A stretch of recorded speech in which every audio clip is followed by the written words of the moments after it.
Hello students, welcome to today's class. हम कल की क्लास के आगे से ही कंटिन्यू करके चलेंगे, बट एक बार कल जो हमने डिस्कस किया था एक बार दोबारा गो थ्रू कर लेते हैं 2 मिनट लगाकर। सिर्फ 2 मिनट लगेगी हमें। तो हमने कल की क्लास में समझा था चैप्टर 1 के अंदर, हमने चैप्टर 1 से शुरुआत की थी, financial statements for of not for profit organisation. तो उसमें हमने समझा था हमारा जो फर्स्ट जो टॉपिक था, सबसे पहली बात तो मीनिंग क्या होता है नॉट फॉर प्रॉफिट ऑर्गेनाइजेशन, यानी कि एक ऐसी ऑर्गेनाइजेशन जो मेजर ऑब्जेक्टिव से काम नहीं करती। किसका ऑब्जेक्टिव से काम नहीं करती? प्रॉफिट कमाने के। उसका मेजर ऑब्जेक्टिव होता है सर्विसेज प्रोवाइड करना, ताकि वो जनरल पब्लिक की हेल्प कर सके या फिर अपने मेंबर्स की हेल्प कर सके। ठीक है, हमने उसके बाद उसके कैरेक्टरिस्टिक्स देखे थे, किस किस तरीके से वो काम करती है। In the form of charitable trust काम करती है, इन द फॉर्म ऑफ आप कह सकते हैं सोसाइटीज़ की फॉर्म में, या हॉस्पिटल्स होते हैं, एनजीओज होते हैं। ठीक है, इन सब की फॉर्म में वो काम करके चलती थी। उसके बाद हमने समझा था उसका मेजर सोर्स ऑफ इनकम जो होता है वो होता है सर गवर्नमेंट ग्रांट्स के थ्रू, डोनेशंस के थ्रू। ठीक है, इसके अलावा उनका जो लाइफ मेंबरशिप फीस वगैरह आती हैं वो हमने समझा था। उसके बाद जो हमने अगला टॉपिक समझा था, अगला जो हमारा टॉपिक था, उसके बाद जो हमने टॉपिक समझा था कि ये था कि उसके एक्सपेंसेस कैसे होते हैं। तो एक्सपेंसेस में सर उसने वैसे इवेंट्स ऑर्गेनाइज कराए, या फिर अपने मेंबर्स को, अपने जो पेशेंट्स आए उनकी फ़ीस वगैरह में बहुत ही मिनिमल कंसेशनल फ़ीस के अंदर उन्होंने उनका इलाज किया। तो इस तरीके से हमने सारा उसका मीनिंग समझा था। बेसिक डेफिनेशन और कैरेक्टरिस्टिक्स हमें क्लियर हो गए थे। उसके बाद हमने बात की थी सर नॉट प्रॉफिट ऑर्गेनाइजेशन और प्रॉफिट मेकिंग ऑर्गेनाइजेशन में क्या क्या डिफरेंसेस होते हैं। सर मेजर डिफरेंस तो वही है कि उसका ऑब्जेक्टिव प्रॉफिट कमाना नहीं है, और बाकी दूसरी ऑर्गेनाइजेशंस जो होती हैं, जो प्रॉफिट मेकिंग ऑर्गेनाइजेशन होती हैं, उनका मेजर ऑब्जेक्टिव प्रॉफिट कमाना होता है। ठीक है, उसके बाद हमने डिस्कस किया था फाइनेंशियल स्टेटमेंट्स के बारे में कि किस किस टाइप की फाइनेंशियल स्टेटमेंट्स आने वाली हैं। नॉट फॉर प्रॉफिट ऑर्गेनाइजेशन के लिए 3 मेजर टाइप के फाइनेंशियल स्टेटमेंट्स आने ज़रूरी होते हैं, जिसमें से था सबसे पहला हमारा रिसीट्स एंड पेमेंट अकाउंट। ठीक है, दूसरा आएगा हमारा इनकम एंड एक्सपेंडिचर अकाउंट, और तीसरा हमारा बैलेंस शीट। तो हमने रिसीट्स एंड पेमेंट अकाउंट कल डिस्कस किया था कि रिसीट्स एंड पेमेंट अकाउंट कुछ भी नहीं है, बस एक समरी है कैश और बैंक बुक की। तो कैश और बैंक में जितनी भी ट्रांजैक्शंस होती हैं ड्यूरिंग द ईयर, उनको डे टू डे बेसिस के ऊपर कैश एंड बैंक बुक में रिकॉर्ड किया जाता है। बट जब उसको समराइज फॉर्म में एक अकाउंट के अंदर प्रेजेंट किया जाता है, that is our receipts and payment account. तो इसका नेचर भी वही है सर, क्योंकि जिस तरीके से कैश एंड बैंक बुक एक रियल अकाउंट की फॉर्म में होते हैं, रियल अकाउंट का सिंपल सा रूल होता है debit what comes in, credit what goes out. तो ये भी उसी तरीके से है, रियल अकाउंट की फॉर्म के अंदर है। तो इसके अंदर भी वही सेम रूल लगने वाला है, debit what comes in, credit what goes out.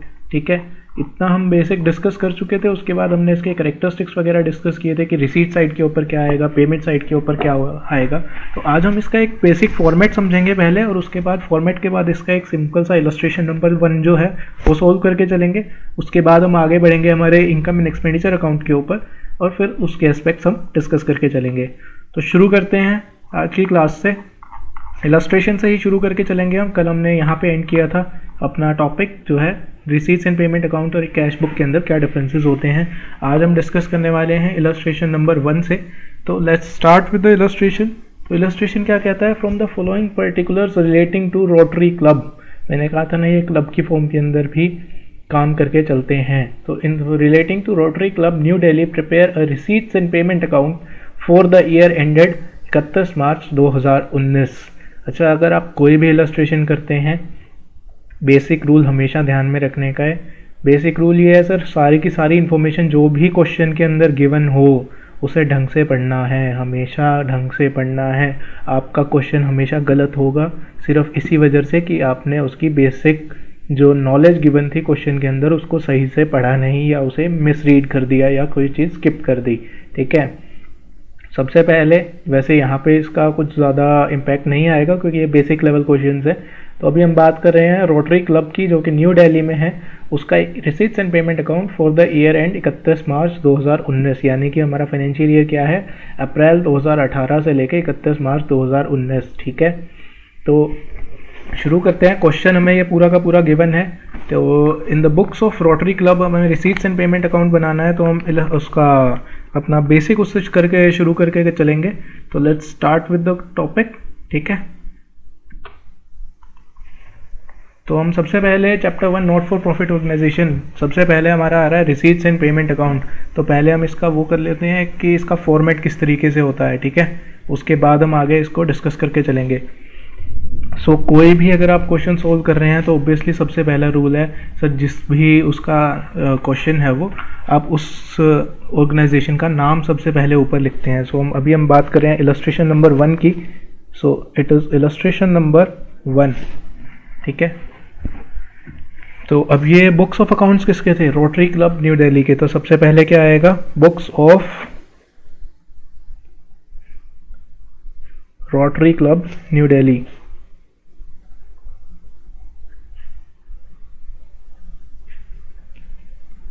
In the books of rotary club new Delhi हमें बनाना है रिसीट्स एंड पेमेंट अकाउंट,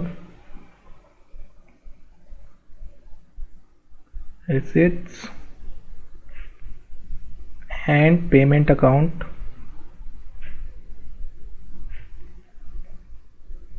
और रिसीट्स एंड पेमेंट अकाउंट हमेशा कब बनाया जाता है? ईयर एंड के ऊपर।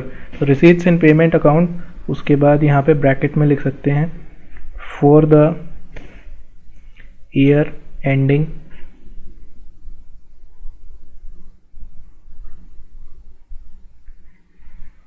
for the year ending 31st March 2019, 31st March 2019, ठीक है। उसके बाद की अगर हम बात करें तो इसका सिंपल सा फॉर्मेट है। सिंपल सा फॉर्मेट किस तरीके से है?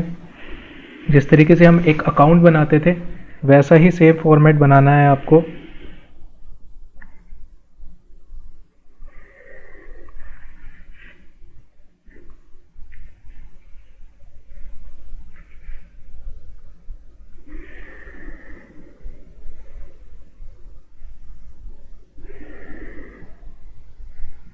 ठीक है, अब ये हो गया हमारा फॉर्मेट। यहाँ पे आ जाएंगे हमारे डेबिट साइड में रिसीट्स, और यहाँ पे आता है हमारा अमाउंट। ऐसे ही क्रेडिट साइड में पेमेंट्स, और यहाँ पे आता है हमारा अमाउंट। तो ये तो हो गया हमारा फॉर्मेट, ठीक है। अभी हम इसे क्लोज नहीं करेंगे, इसे ओपन रहने देते हैं, जहाँ तक ये जाएगा उसके बाद इसको क्लोज करेंगे। तो ये हमारा सिंपल सा एक फॉर्मेट है, receipts, amount, payment, amount. Receipts आपकी डेबिट साइड पे आती हैं, पेमेंट्स आपकी क्रेडिट साइड पे आती हैं, ठीक है। उसके बाद अब क्वेश्चन को देखते हैं, एक एक करके एक एक पॉइंट को सोल्व करके चलेंगे। सो हमारा जो फर्स्ट पार्ट है, अगर आप अपनी बुक में देखेंगे तो ये शुरू हो रहा है cash in hand as on 1 April 2018, cash at bank as on 1 April 2018, यानी कि ये ओपनिंग बैलेंस गिवन था। तो हमने डिस्कस किया था कि हमारा जो ओपनिंग बैलेंस होता है रिसीट्स एंड पेमेंट अकाउंट का, वो किसका टोटल होता है? Sum of cash and bank book का। तो हम सबसे पहले तो इसका ओपनिंग बैलेंस लेके आएंगे, टू बैलेंस BD। किसी भी बुक का ओपनिंग बैलेंस लाते हैं तो मुझे शायद ये याद दिलाने की ज़रूरत नहीं होगी, आपने क्लास 11th में अच्छे से पढ़ा होगा कि ओपनिंग बैलेंस को जब कैरी डाउन किया जाता है तो by balance CD, and then debit balance को अगर कैरी डाउन किया जाता है तो बाय बैलेंस CD, और जब नेक्स्ट ईयर जब उसको ओपनिंग में लिखा जाता है तो टू बैलेंस BD। तो यहाँ पे आएगा आपका टू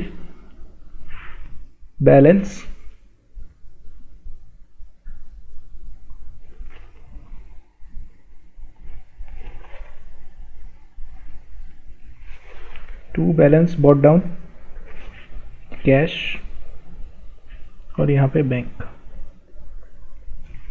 ठीक है। अब दोनों का ओपनिंग बैलेंस कितना था? 7500 एंड 48,000।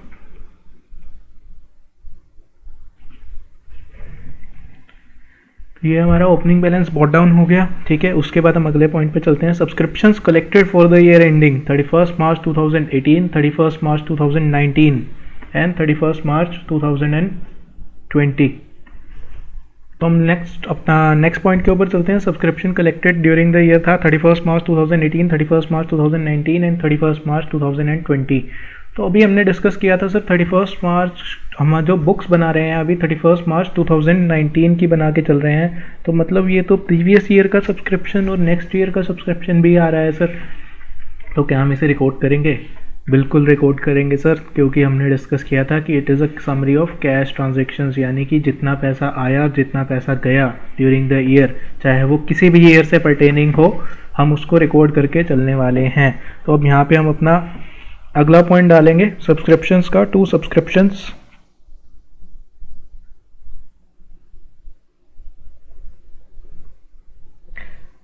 और हाँ, जितने भी ऐसे एडजस्टमेंट के पॉइंट्स होते हैं उनके लिए हमेशा वर्किंग नोट डालना चाहिए, ताकि आपको एग्ज़ाम्स में एक नंबर कटने का भी दुख ना हो। ठीक है, वर्किंग नोट्स जब भी आप क्वेश्चन के साथ, अकाउंट्स के क्वेश्चन स्पेसिफिकली जब आप सोल्व कर रहे हैं, हमेशा वर्किंग नोट्स दीजिए, वर्किंग नोट्स के ही नंबर मिलते हैं। तो जैसे कि आपने ये यहाँ पे डाला, इसका ये मतलब नहीं है कि आपको जनरल नॉलेज है कि ठीक है हाँ सर सब्सक्रिप्शन अकाउंट में तो हम टोटल ही लेने वाले हैं तो हम टोटल लिख देते हैं सीधा सीधा। जी नहीं, आपको स्पेसिफिकली उसका वर्किंग नोट डालना पड़ेगा। टू सब्सक्रिप्शंस, यहाँ पे ब्रैकेट में लिखिए नोट नंबर 1, और फिर यहाँ पे उस नोट को नीचे एक्सप्लेन करके, नेक्स्ट पेज के ऊपर एक्सप्लेन करके, और फिर इसका टोटल लिख दिए। ठीक है, हमारा था 2,20,000 for current year, 15,000 for previous year and 6,000 for next year. तो तीनों को मिला के टोटल जो हो गया है हमारा, टोटल जो तीनों को मिला के टोटल हुआ हमारा, तीनों को मिला के टोटल हुआ 2,41,000 रुपीज़ का, यानी कि 220 प्लस 15 235 प्लस 6 241। तो 2,41,000 रुपीज़ का सब्सक्रिप्शन यहाँ पे आ जाएगा। इसका वर्किंग नोट अभी हमें लिखना है। वैसे आइडली जब आप क्वेश्चन करते हैं तो आप साथ के साथ क्या कीजिए कि जिस तरीके से यहाँ पे आप क्वेश्चन सोल्व कर रहे हैं तो आप उसका नेक्स्ट पेज ओपन करिए, जो भी आपके वर्किंग नोट्स हैं उनको साथ के साथ वहाँ पे लिखते जाइए। मैं भी आपको यहाँ से वर्किंग नोट एक बार लिख देता हूँ। सो यहाँ पे आ गया working notes.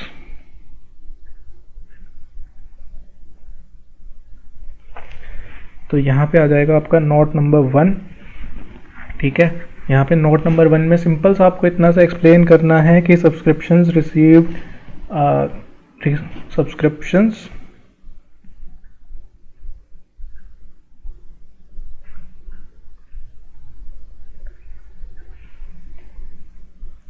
whether received for current year or whether received for previous year or subsequent year are recorded in receipts and payment account on cash basis. Subscriptions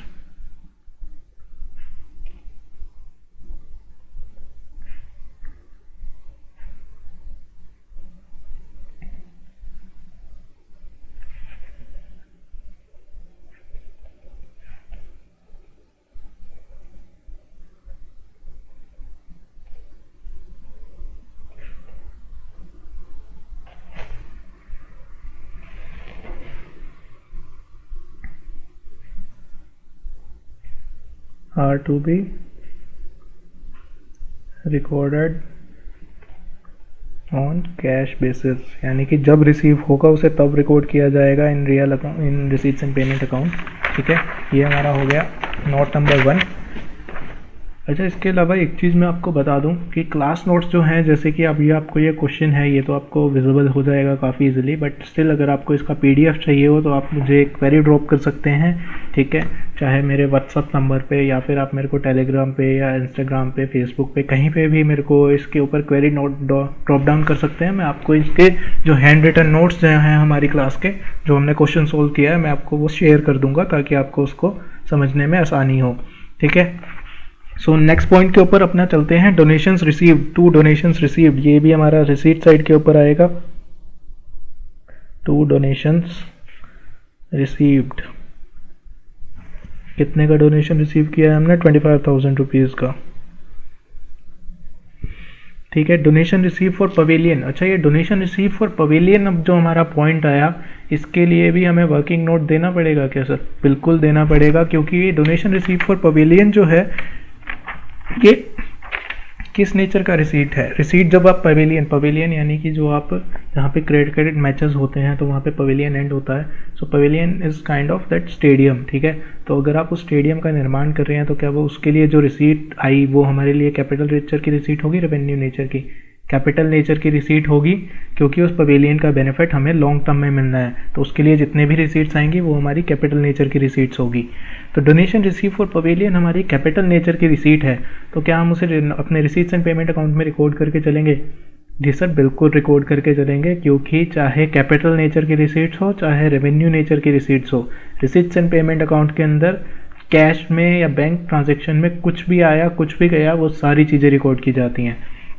इसका वर्किंग नोट बिल्कुल देना है आपको, तो हम एक बार इसको लिख लेते हैं। ठीक है, donation receive for pavilion,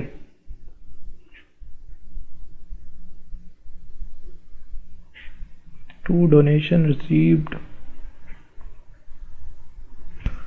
for pavilion.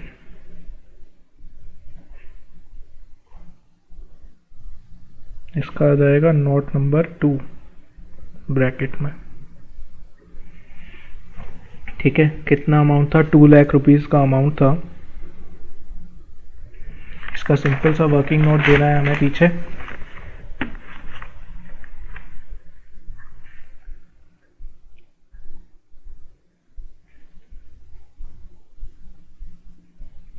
receipts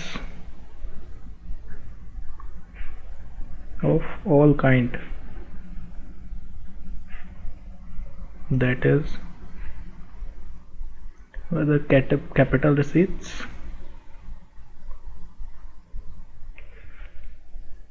or revenue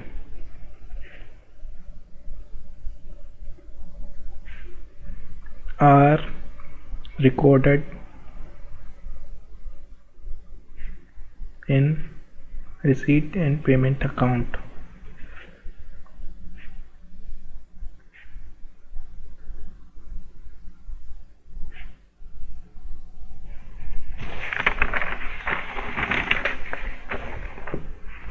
ठीक है, उसके बाद हम अपने अगले पॉइंट के ऊपर बात करते हैं। 8% इन्वेस्टमेंट्स परचेज ऑन 1 जुलाई 2018, यानी कि मिड ऑफ द ईयर में हमने इन्वेस्टमेंट्स परचेज करी हैं, बट क्योंकि हमने कुछ भी परचेज किया हो हमें उससे मतलब नहीं है, हम उसको रिकॉर्ड करके चलेंगे। हमने इन्वेस्टमेंट्स परचेज करी तो हमारी जेब से पैसा गया, तो हम उसको यहाँ पे रिकॉर्ड करके चलने वाले हैं बाय 8% इन्वेस्टमेंट्स।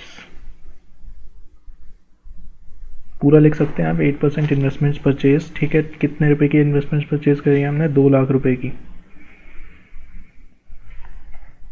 उसके बाद आ गया purchase of refreshments. Okay, by refreshments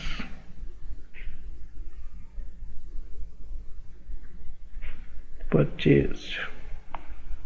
कितने रुपए की परचेज करी है सर हमने रिफ्रेशमेंट्स? 12,000 रुपए की। 12,000 रुपीज़ की हमने रिफ्रेशमेंट्स परचेज करी है। उसके बाद आ गया हमारा रेंट पेड। रेंट हमने पे किया तो कैश में खर्चा हुआ होगा हमारा, बाय रेंट पेड। कितना? 6,000 रुपीज़ का।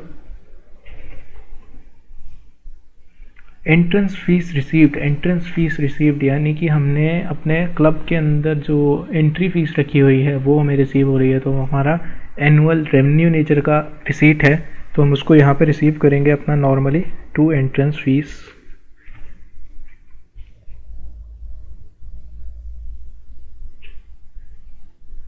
कितने रिसीव करी है सर हमने? एंट्रेंस फीस रिसीव करी है 18,000 रुपये की। ठीक है, उसके बाद है ऑनरेरियम टू सेक्रेटरी। तो ऑनरेरियम किस टाइप का खर्चा होता है सर? ऑनरेरियम होता है आपका नॉर्मल, आपका सैलरी नेचर का खर्चा होता है। ठीक है, तो हम उसको सिंपल सा अपना पेमेंट के अंदर रिकॉर्ड करेंगे by honorarium paid to secretary.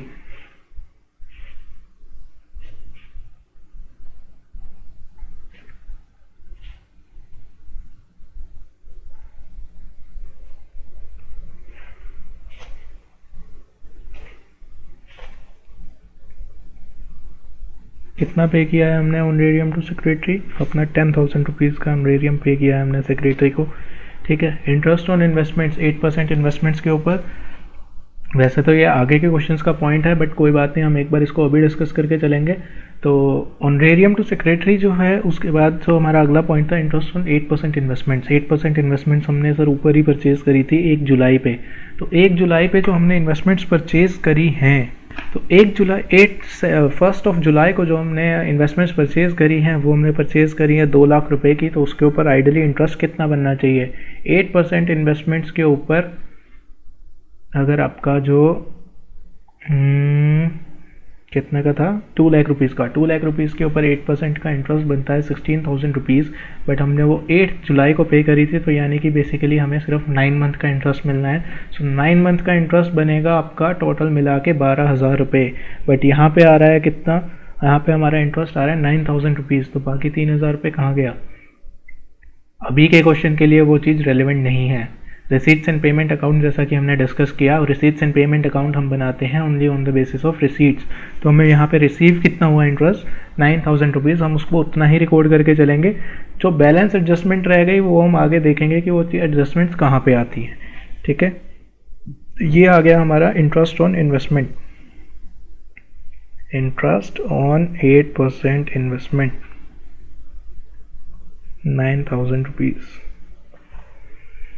ठीक है, उसके बाद हमने क्या किया, फर्नीचर परचेज किया है, normal by furniture purchased 20,000 rupees. Sale of old furniture किया है, तो इससे हमारे पास पैसा आया होगा to sale of old furniture.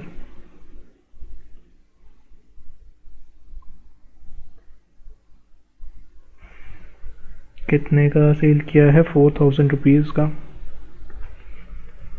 ठीक है, उसके बाद है sports material purchase by sports material. Sports material हालांकि हमारा कैपिटल नेचर का एक्सपेंडिचर है, हमारी एसेट है वो, बट स्टिल हम उसको रिकॉर्ड करके चलने वाले हैं अभी। 8,000 रुपीज़, 80,000 रुपीज़ का। Sale of refreshments, to sale of refreshments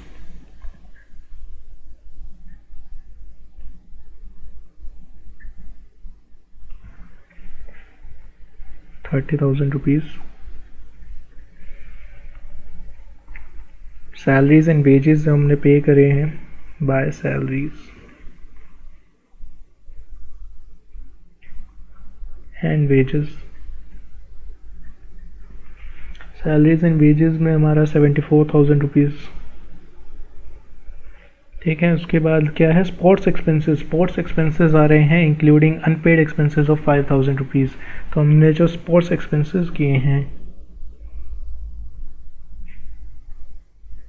अब यहाँ पे हमारा 25,000 का खर्चा था, जिसमें से 5,000 अनपेड है, यानी कि नेट हमने कैश में कितना पे किया, कैश में हमने ऑलरेडी पे किया 20,000। यहाँ पे 20,000 रुपीज़ आएगा ओनली। ठीक है, cash in hand as on 31 March 2019। Closing balance है बाय बैलेंस CD। कैश का खर्चा गिवन है हमें 6200 कैश का क्लोजिंग बैलेंस, सॉरी। तो अब हम देखते हैं हमारा बैंक का क्लोजिंग बैलेंस कितना आता है। ठीक है, that would be my balancing figure. तो हम इन सबको ज़रा कंप्यूट करते हैं। अच्छा, इसके बाद एक और पॉइंट है, depreciate furniture at the rate 10% per annum. तो फर्नीचर को हमें डेप्रिशिएट करना है bye 10% per annum, but actually sir ऐसी कहानी है कि हम रिसीट्स एंड पेमेंट अकाउंट में सिर्फ कैश खर्चों को ही रिकॉर्ड करते हैं। Depreciation is never a cash expenditure. Depreciation हमेशा आपका नॉन कैश खर्चा है। अमोर्टाइज किया जाता है एसेट को, ताकि उसको एक फेयर वैल्यू के ऊपर लाया जा सके जो उसका एनुअल यूज़ हुआ है उसके बाद। ठीक है, depreciation is a non cash expenditure. तो इसका हमें एक वर्किंग नोट देना होगा कि नॉन कैश एक्सपेंडिचर्स को रिसीट्स एंड पेमेंट अकाउंट के अंदर रिकॉर्ड नहीं किया जाता, इसलिए हम डेप्रिसिएशन का कोई भी एडजस्टमेंट नहीं कर रहे हैं। ठीक है, since depreciation expenditure is non-cash expense, hence it is not recorded in receipts and payment account.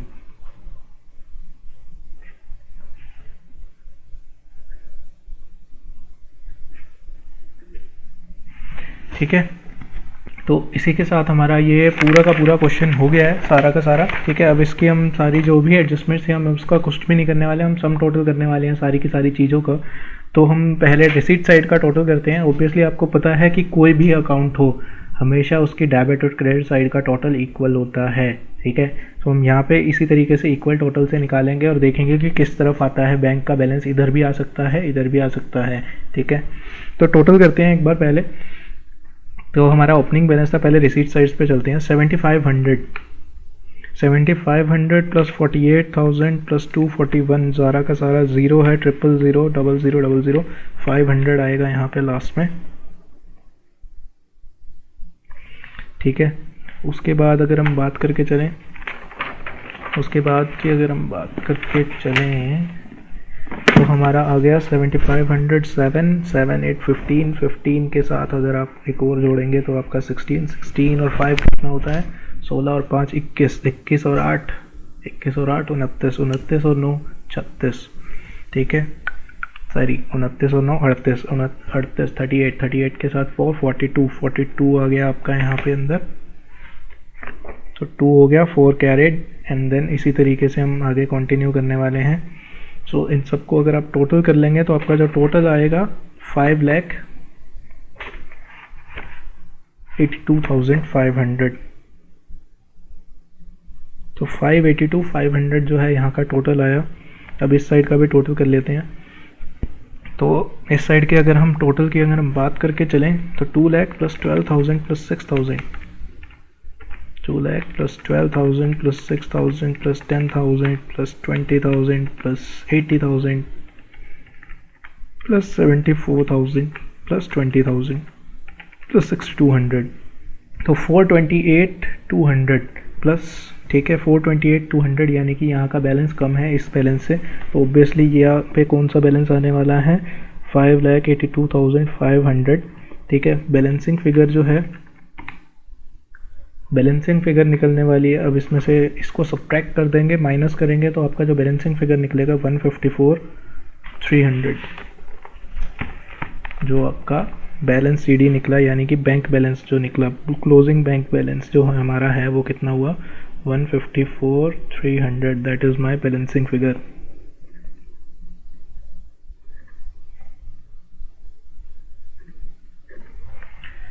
ठीक है, तो इसी के साथ ये क्वेश्चन ख़त्म हो गया है हमारा। क्वेश्चन नंबर जो हमारा फर्स्ट था, इलस्ट्रेशन नंबर 1 जो था वो हमारा ख़त्म हो चुका है। तो एक बार गो थ्रू कर लो इस क्वेश्चन को, नोट्स अगर आपको पीडीएफ चाहिए तो ऑब्वियसली आप मेरे को मैसेज कर सकते हैं, मैं आपके साथ पीडीएफ जो है वो शेयर कर दूंगा, ठीक है। सो क्लियर है, एक बार पीछे वाले नोट्स भी दिखा देता हूँ।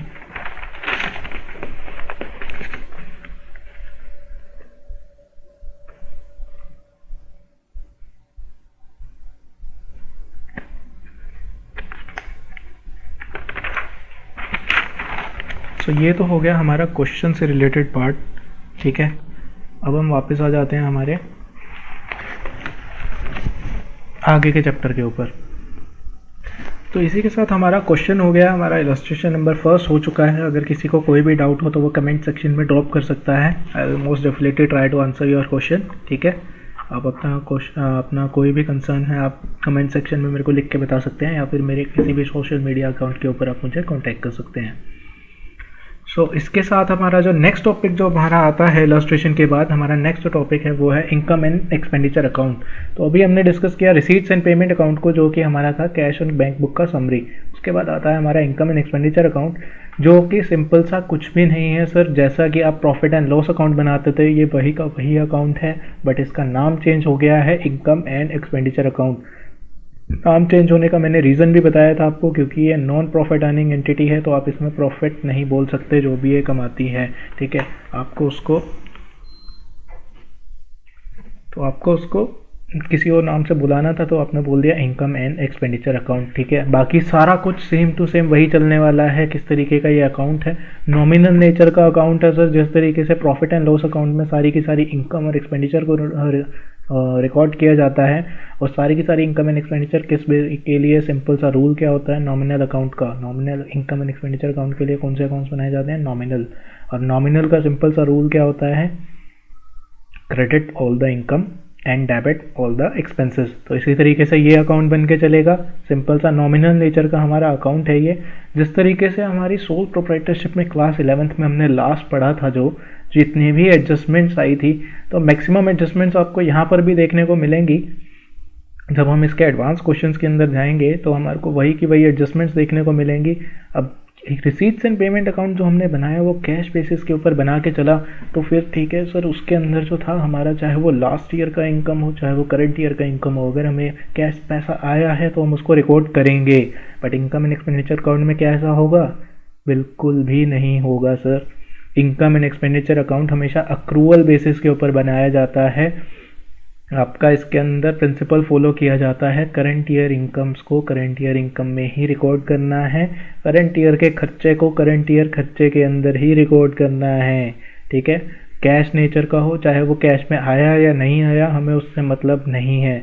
हम जितना भी करंट ईयर का पोर्शन होगा हम उसको रिकॉर्ड कर करके चलेंगे इनकम एंड एक्सपेंडिचर अकाउंट के अंदर। ठीक है, तो एक बार बुक से गो थ्रू कर लेते हैं। बेसिक आइडिया आपको लग ही गया होगा। आप सिंपल सा बस एक नाम को फर्क रखिए अलग, बाकी सारा आप सोच के रखिए कि ये हमारा एक प्रॉफिट एंड लॉस अकाउंट है, हम इसके अंदर सारी की सारी एडजस्टमेंट्स करनी है। ठीक है, तो इट इज़ अ सिमिलर, अब बुक से गो थ्रू कर लेते हैं एक बार। It is a similar to profit and loss account of profit seeking entity, यानी कि प्रॉफिट कमाने वाली एंटिटी के जैसा ही अकाउंट है ये। And is prepared to ascertain whether the current incomes are in excess of current expenditure. Profit and loss account भी इसलिए बनाया जाता था कि मैंने कितना सेल एक्सेस किया है अपने कितने खर्चों के ऊपर, यानी कि मैंने प्रॉफिट कितना कमाया है। यहाँ पे प्रॉफिट नहीं बोलते उस टर्म को, यहाँ पे बोला जाता है उस टर्म को सरप्लस, यानी कि मैंने सरप्लस कितना कमाया है ओवर माय एक्सपेंडिचर। ठीक है, ठीक है, तो in other words it reveals the surplus और डेफिसिट अराइजिंग और out of which a trading in in other words it reveals the surplus or deficit arising out of the organization's activities during a particular period। ये particular period कौन सा है sir? ये particular period है आपका financial year. Generally आपका financial year होता है, हो सकता है कि ये किसी और फॉर्म के अंदर भी हो। ठीक है, so it is prepared in the same manner in which the trading and profit and loss account is prepared and in case of trading organizations। ठीक है, hence all the expenditures and losses of revenue nature, यानी कि revenue nature यानी कि किस चीज़ के लिए आप काम करते हैं पूरे साल। एक होता है, दो तरीके के खर्चे होते हैं, मैं आपसे बेसिकली डिस्कस करता हूँ ये चीज़। ठीक है, एक होता है हमारा रेवेन्यू नेचर का खर्चा, एक होता है हमारा कैपिटल नेचर का खर्चा। कैपिटल नेचर का खर्चा सर क्या होता है? सर कोई भी ऐसा खर्चा जो आपको लॉन्ग टर्म में बेनिफिट देगा, या फिर कोई भी ऐसा खर्चा जो आपको सिंपल सा लॉन्ग टर्म इकोनॉमिक बेनिफिट्स देता है, चाहे वो आपको एसेट एक्वायर करने में हेल्प करे या आपको लाइबिलिटी पे करने में हेल्प करे, बट आपको वो लॉन्ग टर्म में बेनिफिट देगा, तो वो हमारा कैपिटल नेचर का खर्चा होता है। ठीक है, ऐसे ही अगर हम बात करके चलें रेवेन्यू नेचर की, रेवेन्यू नेचर का मतलब ये होता है कि जिस पर्पज़ के लिए हम अपना ऑर्गेनाइजेशन रन कर रहे हैं, बेसिक पर्पज़ के लिए, ठीक है, अगर हम उसी ऑब्जेक्टिव के लिए कोई खर्चा करते हैं वो हमारे को शॉर्ट टर्म बेनिफिट्स देने वाला है, यानी कि वो उसके बेनिफिट हमें करंट ईयर में ही मिल जाएंगे। ठीक है, करंट ईयर में ही मिल जाएंगे, तो फिर इस केस के अंदर उसे कहा जाता है रेवेन्यू नेचर का रिसीट्स, या फिर आप कह सकते हैं रेवेन्यू नेचर की आइटम कह सकते हैं आप उसे। ठीक है, चाहे वो एक्सपेंसेस हो चाहे वो इनकम हो, दोनों के केस के अंदर सिंपल सा फंडा है सर। जो लॉन्ग टर्म के लिए बेनिफिट देगा वो कैपिटल नेचर है, जो शॉर्ट टर्म के लिए बेनिफिट देगा, विद इन अ 1 ईयर के बेनिफिट देगा, वो हमारे लिए रेवेन्यू नेचर का है। तो बुक में देखते हैं आप क्या कहती है बुक। ठीक है, hence all the expenses and losses of revenue nature are recorded in its debit side। Debit side में मैंने क्या बोला था, सिंपल सा नॉमिनल अकाउंट है तो क्या रूल लगेगा, खर्चा जो है वो कहाँ आता है नॉमिनल अकाउंट में, debit all the expenses credit all the income. ठीक है, सेम रूल लग रहा है यहाँ पे। All expenses and losses of revenue nature are recorded on the debit side, while all income and gains whether of revenue nature are recorded on credit side। ठीक है, in the end जो भी आपका बैलेंस निकल के आएगा वो either होगा आपका सरप्लस, यानी कि रेवेन्यू ज़्यादा हुआ खर्चों से, या फिर होगा डेफिसिट, यानी कि खर्चा ज़्यादा हुआ रेवेन्यू से। ठीक है, तो ये इसका सिंपल सा डेफिनेशन था, बेसिक मीनिंग आपको समझ आ गया होगा, एस्पेक्ट भी समझ आ गया होगा। अब इसके कैरेक्टरिस्टिक्स डिस्कस कर लेते हैं, साइलेंट फीचर्स जो हैं। सॉरी, नेचर ऑफ अकाउंट की अगर हम बात करके चलें तो ये नेचर ऑफ अकाउंट किस नेचर का है सर? नॉमिनल नेचर का अकाउंट है, हम ऑलरेडी डिस्कस कर चुके हैं। नॉमिनल अकाउंट के ही रूल लगने वाले हैं, डेबिट ऑल द एक्सपेंसेस और losses and credit all the incomes and gains. ठीक है, natures of items recorded on it. अगर सर हम डेबिट साइड की बात करें तो सिंपल सी बात है, अभी हमने ऊपर डिस्कस किया, डेबिट साइड में सारे रेवेन्यू नेचर के खर्चे रिकॉर्ड किए जाएंगे और क्रेडिट साइड में सारे रेवेन्यू नेचर के इनकम रिकॉर्ड की जाएगी। सिर्फ रेवेन्यू नेचर, कैपिटल नेचर का कोई भी खर्चा या फिर कोई भी इनकम या फिर कोई भी रिसीट यहाँ पे रिकॉर्ड नहीं की जाएगी। अगर हमने कुछ एसेट परचेज करने के लिए खर्चा किया, जैसे हमने पिछले इलस्ट्रेशन में देखा परचेज ऑफ स्पोर्ट्स मटेरियल, ये कैपिटल नेचर का खर्चा है, तो इसको हम revenue income and expenditure account के अंदर रिकॉर्ड नहीं करने वाले। या फिर अगर हम रिसीट साइड की बात करें, donation receive for pavilion, pavilion एक आप ग्राउंड बना रहे हैं, आप लॉन्ग टर्म एसेट बना रहे हैं, तो उसका बेनिफिट हमें लॉन्ग टर्म में मिलना है, तो वो एक कैपिटल नेचर की रिसीट है, आपके रेवेन्यू नेचर की रिसीट नहीं है, तो उसे इनकम एंड एक्सपेंडिचर अकाउंट के अंदर रिकॉर्ड नहीं किया जाता। ठीक है। Omission of opening and closing balance of cash, obviously जब आप ट्रेडिंग एंड P&L अकाउंट बनाते थे तो क्या आप उसके अंदर रिकॉर्ड करके चलते थे ओपनिंग या क्लोजिंग बैलेंस किसी चीज़ का? जी नहीं, बिल्कुल भी नहीं रिकॉर्ड करते थे।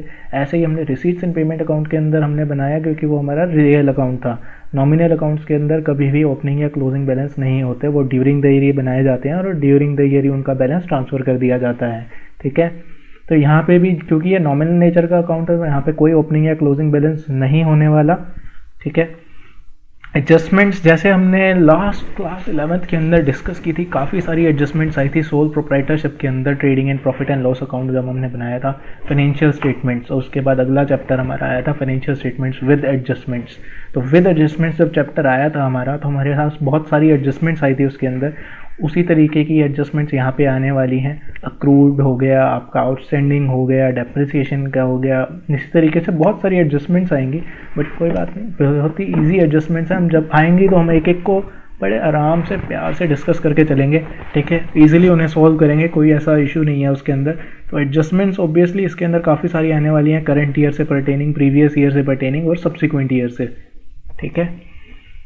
तो it records and incomes and expenditures of current period only, ये हमने ऑलरेडी डिस्कस किया था कि अगर पिछले साल की रिसीट है तो हम उसको यहाँ पे हमारे को उससे कोई मतलब नहीं है।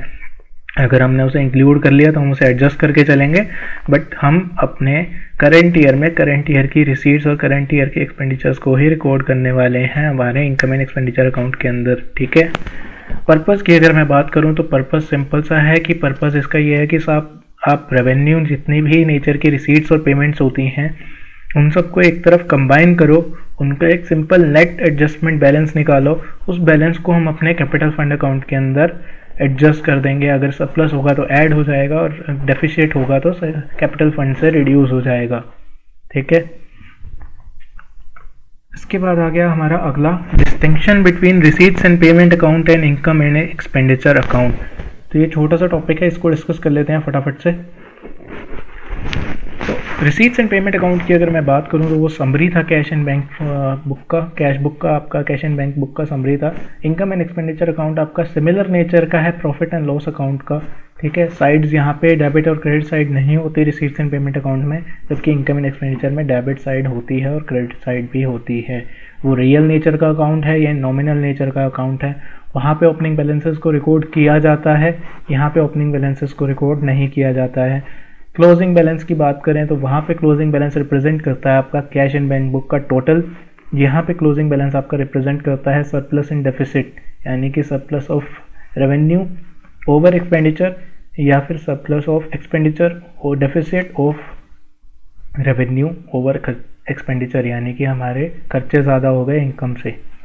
ठीक है। और उसको हम बैलेंस को ट्रांसफ़र कर देते हैं कि यहाँ पे कैपिटल अकाउंट के अंदर। नेचर ऑफ आइटम्स, यहाँ पे कैपिटल और रेवेन्यू नेचर दोनों टाइप की इनकम रिसीट्स और पेमेंट्स रिकॉर्ड की जाती हैं, जबकि यहाँ पे सिर्फ रेवेन्यू नेचर की रिसीट्स को रिकॉर्ड किया जाएगा इनकम एंड एक्सपेंडिचर अकाउंट में। Period of income and expenses, वहाँ पे चाहे किसी भी पीरियड से परटेनिंग हो रिसीट्स एंड पेमेंट अकाउंट, अगर आई है करंट ईयर में तो उसको रिकॉर्ड किया जाएगा। यहाँ पे इनकम एंड एक्सपेंडिचर अकाउंट में सिर्फ करंट ईयर की इनकम और एक्सपेंडिचर को रिकॉर्ड किया जाएगा, बाकी को रिकॉर्ड नहीं किया जाएगा। ठीक है। एडजस्टमेंट्स की अगर मैं बात करूं तो एडजस्टमेंट्स ऑब्वियसली कोई एडजस्टमेंट्स नहीं की जाती हैं रिसीट्स एंड पेमेंट अकाउंट बनाते टाइम। ठीक है। वो सारा का सारा as it is normal record किया जाता है, जबकि इनकम एंड एक्सपेंडिचर अकाउंट बनाते टाइम सारी की सारी एडजस्टमेंट्स को ध्यान में रखा जाता है, उन्हें एडजस्ट किया जाता है, जो ताकि हम सिर्फ करंट ईयर का अपना सरप्लस या डेफिसिट निकाल सकें। बैलेंस शीट बनाने के लिए नेसेसरीली नहीं है ये, बट सिंपल सी बात में अगर मैं आपको बताऊं तो बिना रिसीट्स एंड पेमेंट अकाउंट के इनकम एंड एक्सपेंडिचर अकाउंट नहीं बन सकता, नॉट फॉर प्रॉफिट ऑर्गेनाइजेशन के लिए। तो इस तरीके से आपको ट्रेडिंग P&L अकाउंट बनाने के लिए ट्रायल बैलेंस की ज़रूरत होती है, वैसे ही यहाँ पे आपको इनकम एक्सपेंडिचर बनाने के लिए रिसीट्स एंड पेमेंट अकाउंट की ज़रूरत होती है। ठीक है। और बैलेंस शीट के बनाने के लिए भी आपको रिसीट्स एंड पेमेंट अकाउंट चाहिए, क्योंकि कैपिटल नेचर का जितना भी खर्चा हो और कितनी भी इनकम हो वो सारी की सारी आपकी कहाँ जाने वाली है, बैलेंस शीट के अंदर अल्टीमेटली। तो ये बैलेंस शीट बनाने के लिए भी नेसेसरी होता है, ठीक है। बट क्या आप इसको कह सकते हो कि ये मैंडेटरी है बनाना बैलेंस शीट के लिए? तो हो सकता है कि जब आप फाइनेंशियल स्टेटमेंट्स अपने किसी को सबमिट कर रहे हैं एज अ ऑर्गेनाइजेशन, तो आप उसको सिर्फ इनकम एंड एक्सपेंडिचर अकाउंट दें और बैलेंस शीट दें, क्योंकि उनके लिए वही रेलेवेंट है, उनके लिए रिसीट्स एंड पेमेंट अकाउंट का कोई रेलेवेंस नहीं है। बट बैलेंस शीट बनाने के लिए क्या इसका रेलेवेंस है? बिल्कुल रेलेवेंस है। थर्ड पार्टीज़ के लिए इसका कोई रेलेवेंस नहीं है। तो ये जो अभी जो ये बुक का जो पॉइंट कहना चाहता है, ये बुक का ये पॉइंट इसीलिए कहना चाहता है कि ये थर्ड पार्टी के पर्सपेक्टिव से बात कर रहा है। So it is not necessarily be accompanied by a balance sheet because all revenues as well as capital items are included in it. ठीक है, balance sheet must accompany this account because it includes only the revenue items whereas balance sheet contains the remaining balances. ठीक है, तो आप third party को जब भी submit करोगे तो आप अपना income and expenditure account plus balance sheet submit करते हो, receipts and payment account submit नहीं करते हो। इसके अलावा एक लास्ट पॉइंट और है इसका डिफरेंशिएशन का, वो हम इसके बाद डिस्कस कर लेते हैं। और एक जो ये डिफरेंशिएशन है इसको डिस्कस करेंगे, बैलेंस शीट के एस्पेक्ट्स हम कल से डिस्कस करने शुरू करेंगे और उसके बाद हम अपने रेगुलर क्वेश्चंस करेंगे, ठीक है। तो ट्रांसफ़र ऑफ क्लोजिंग बैलेंसेस की अगर मैं बात करूँ तो उसका कोई क्लोजिंग बैलेंस कहीं भी ट्रांसफ़र नहीं किया जाता है, ठीक है। नेक्स्ट सिंपल सा ओपनिंग जो क्लोजिंग बैलेंस है उसे नेक्स्ट ईयर का ओपनिंग बैलेंस में ट्रांसफर कर दिया जाता है रिसीट्स एंड पेमेंट अकाउंट के अंदर ही, जबकि इनकम एंड एक्सपेंडिचर अकाउंट का जो क्लोजिंग बैलेंसेस है उसे बैलेंस शीट में कैपिटल फंड के अकाउंट के अंदर ट्रांसफर कर दिया जाता है, ठीक है। आई होप कि आपको ये डिफरेंसेस तो काफ़ी इजीली क्लियर हो गए होंगे। मेरे को ऐसा कुछ डिफ़िकल्ट नहीं लगता, बट अगर आपको कोई भी डिफ़िकल्टी लगे तो मैं आपको बार बार बता रहा हूँ कि आप कमेंट सेक्शन में मुझे बता सकते हैं, ठीक है। मैं मोस्ट डेफिनेटली आपके आंसर देने की कोशिश करूँगा। उसके बाद हमारा जो अगला डिफरेंस आता है income and expenditure account and profit and loss account के अंदर, कुछ ज़्यादा रेलेवेंट नहीं है। अगर मैं एग्जाम पॉइंट ऑफ व्यू से बात करूं तो बहुत ही बेसिक पॉइंट्स हैं इनके डिफरेंसेस के अंदर। जैसे कि इनकम एंड एक्सपेंडिचर अकाउंट का मेजर ऑब्जेक्टिव होता है खर्चा निकालना, ओवर एक्सपेंडिचर, इनकम निकालना, ओवर एक्सपेंडिचर या फिर आपका सरप्लस या आप कह सकते हो डेफिसिट निकाला जाता है। यहाँ पे प्रॉफिट एंड लॉस अकाउंट का बनाया जाता है ताकि आप अपना नेट प्रॉफिट या नेट लॉस निकाल सको, ठीक है। प्रिपरेशन की अगर मैं बात करूँ तो इनकम एक्सपेंडिचर अकाउंट सिर्फ नॉट फॉर प्रॉफिट ऑर्गेनाइजेशंस बना के चलती हैं, जबकि प्रॉफिट एंड लॉस अकाउंट सारी प्रॉफिट अर्निंग ऑर्गेनाइजेशंस बना के चलती हैं। बेसिस ऑफ प्रिपरेशन ये बनाया जाता है रिसीट्स एंड पेमेंट अकाउंट से एंड अदर इन्फॉर्मेशन जो एडजस्टमेंट्स गिवन हो, और प्रॉफिट एंड लॉस अकाउंट बनाया जाता है आपका ट्रायल बैलेंस से और जो बाकी एडजस्टमेंट्स गिवन हो उनसे। बैलेंस की बात करें अगर हम, जो हम ऑलरेडी डिस्कस कर चुके हैं, इसके बैलेंस को बोला जाता है सरप्लस या डेफिसिट और उसके बैलेंस को बोला जाता है नेट प्रॉफिट या नेट लॉस, ठीक है। सो इतना ही डिस्कस करेंगे हम आज की अपनी क्लास के अंदर। सो आई रियली होप कि आपको समझ आ रहा है सब कुछ। अगर आपको सिर्फ अगेन कोई डाउट है तो आप मोस्ट डेफिनेटली मुझसे कॉन्टैक्ट कर सकते हैं। आप मुझे कमेंट सेक्शन के थ्रू या किसी भी सोशल मीडिया हैंडल के थ्रू आप मुझसे कॉन्टैक्ट कर सकते हैं। मैं मोस्ट डेफिनेटली आपके आंसर्स देने की कोशिश करूंगा। पीडीएफ अगर आपको चाहिए सॉल्यूशंस की तो मैं आपको वो भी प्रोवाइड कर सकता हूँ, आप उसके लिए भी मुझे क्वेरी रेज कर सकते हैं। सो इसी के साथ हम अपनी क्लास यहीं पे एंड करेंगे आज की। So thank you so much for attending, see you next day, okay bye.